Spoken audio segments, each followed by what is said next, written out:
બારા નીકળતા નહીં, મારી લેશે ઘરમાં. હવે આ જાઓ.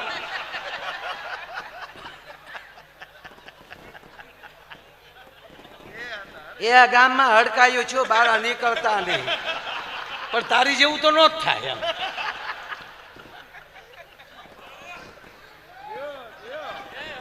ગજબ છે દુનિયા.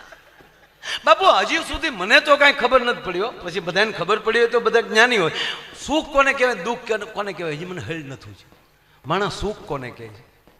મને તો એટલી ખબર પડે કે જેની પાસે આવી સંપત્તિ આવી હોય અને એ આવા સદગુરુના સંતોના સાનિધ્યમાં આવા રૂડા ભાગવત કરે અને લાખો માણસોને હરિહર કરાવે, આમ કહેવાય ગયો ભજન અને ભોજન જે એની સંપત્તિમાં ભરપૂર કરાવીને વયો જાય, આનાથી દુનિયામાં બીજો સુખી ન હોય. બાકી કરોડપતિના દીકરાએ કોરોનામાં છોકરા પરણાવી લીધા. કોરોનામાં 50-50. વરરાજો એમ કે નહીં પપ્પા, અમારે ઓસમાનભાઈનો માયાભાઈનો પોપટભાઈનો ડાયરો કરવો છે, પૂનમબેનના ગરબામાં લાવવા છે. નહીં બેટા, સરકાર ના પાડે છે. કે પણ પપ્પા 2 વર્ષ ખમી જાવ તો 2 વર્ષ ખમીએ તો સંબંધ તૂટી જાય એવું છે. કારણ કે હજી આપણને ઓળખ્યા નથી ત્યાં પરણી જવાય.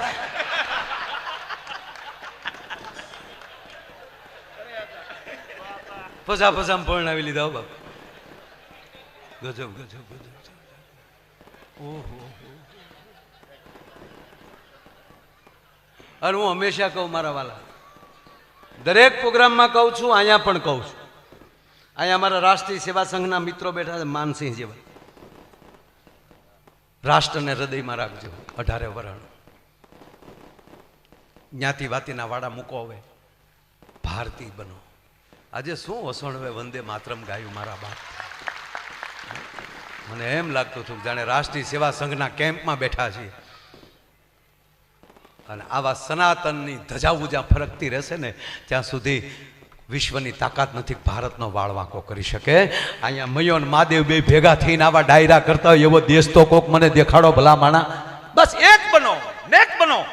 અને જેની હારે બેહો હૃદયથી બેહો, મગજથી નહીં. મગજથી ધંધો કરાય.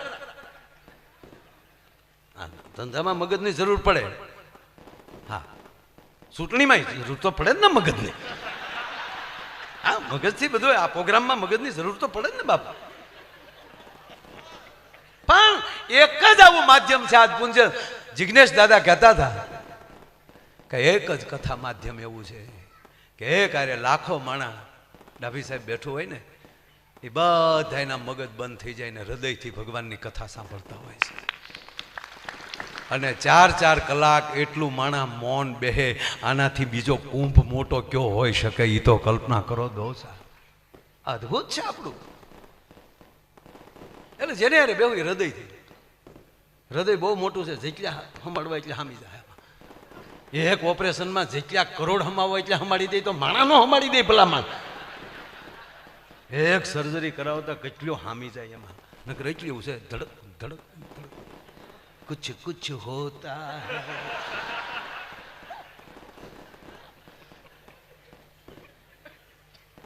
એક બેન અવડો સરો લઈને એના પતિ વાહે દોડ્યા.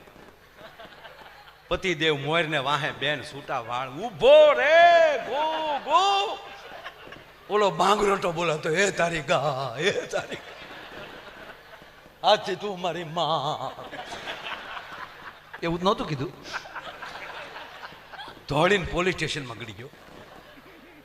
હા, પોલીસ વાળે પકડી, હું છું, મારી ઘરવાળી સરો લઈને આવે. તા તો સાહેબ મીડિયા રોવા કે તમે કેમ રોવા મળ્યા? તક તમે પોલીસ સ્ટેશને તો આવી શકો.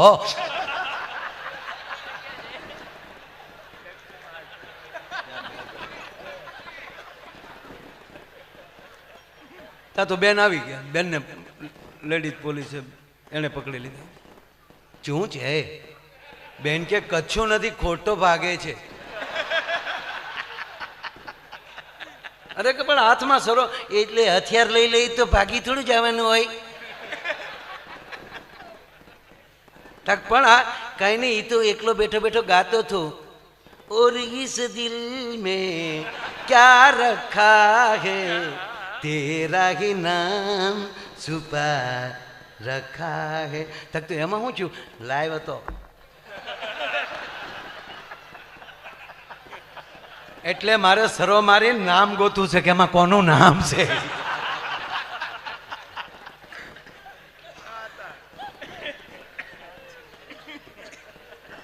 જેને યારે બેસો દિલથી બેસો. બાપુ આ વચ્ચે પોપટભાઈ મને યાદ આવ્યું કે આ સુખ ને દુઃખ ને મને હજી કહું તમે. એક છોકરો 12મું ધોરણની પરીક્ષા આપેલી, વેકેશન, પરિણામની રાહે. છોકરાને સાંજે વાળું કરવા ન જોયો, જમવામાં ન જોયો, એટલે પપ્પા ઉપર રૂમમાં ગયા તો જોયું તો દીકરાનો રૂમ માનસિક ખુલ્લો હતો.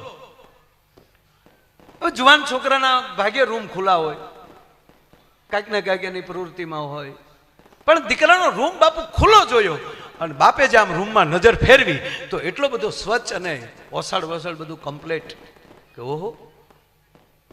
જોયું તો છોકરો રૂમમાં નહોતો. બાપને આમ રૂમ ખાલી હતો, જોયું બધે કે રૂમ ખુલ્લો, જમવા નથી આવ્યો, રૂમમાં નથી. એની પત્નીને કહે છે તું જલ્દી આવતો ઉપર, આ દીકરો ક્યાં ગયો?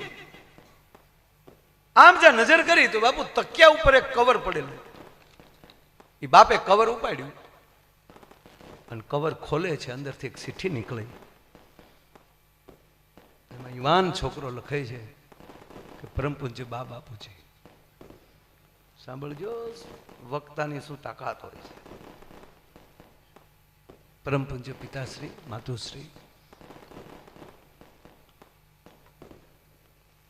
આપે મને ખૂબ સમજાવેલો, પણ મને દારૂની લત લાગી ગયેલી. તમને હું મારા મિત્ર સાથે મિત્રની ઘરે વાંચવા જાઉં છું, આવું બોલતો હતો, પણ એક સત્ય નહોતું, સળાચળ જૂઠ હતું. હું આગળ જે હડ્ડો છે ત્યાં દારૂ પીવા આવ્યો જતો હતો. ઘરેલી ઘણા રૂપિયા ચોર્યા, મિત્રો પાસેથી ઉશીના બહુ લીધા, પણ પછી બધું વ્યસન વધતું ગયું. પછી વારાઘડી ક્યાંથી લાવવા?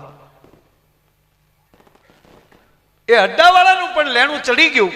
ત્યારે અડ્ડાવાળાએ મને પકડી બે ઠપાટ મારીને એટલું કીધું કે હવે અહીંયા કામ કર, રોજ રાતે અહીંયા કામ કરવા આવજે, કામ કરીને વસૂલ કરીશ. એટલે હું એની ડિલિવરી કરતો થયો. અડ્ડાનો માલિક જ્યાં કહે ત્યાં હું ડિલિવરી કરવા જાઉં. એમાં પોલીસ આવી ગઈ. એકવાર પોલીસ મને પૂછે છે કે ક્યાંથી લે છો, ક્યાંથી આ માલ આવે છે? અને પોલીસના ભયથી હું જે જગ્યાએ જે અડ્ડો હતો ત્યાં લાવ્યો. અને અડ્ડાના માલિકે મને બે ઠપાટ મારી. પોલીસને કીધું કે આ જૂઠો છે, અહીંયા અમે એવું કંઈ કરતા નથી. અને એમાં ઝપાઝપી થઈ, મારા હાથમાં સરી આવી ગઈ. મેં અડ્ડાના માલિકને સરી મારી દીધી. અને આજે સમાચાર મળ્યા છે કે એટલા દિવસ પછી હોસ્પિટલમાં ગુજરી ગયો છે.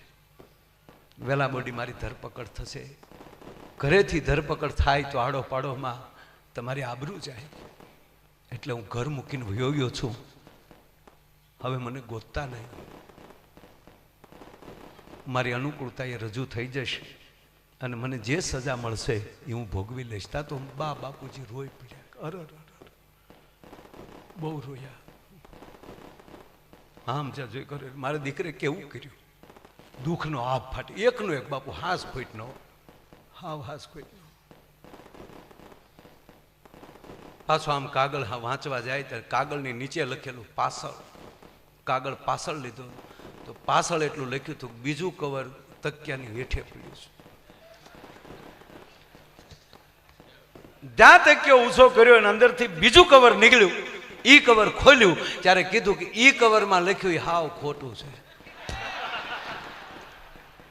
ઈ જે કવરમાં મેં લખ્યું એ હાવ ખોટું છે. સત્ય તો એ છે કે તમને બહુ દુઃખા લાગ્યું હોય તો હવે એક હળવી વાત કરું, બીજી કાંઈ તકલીફ નથી. હું 12મામાં 2 વિષયમાં ફેલ થયો છું.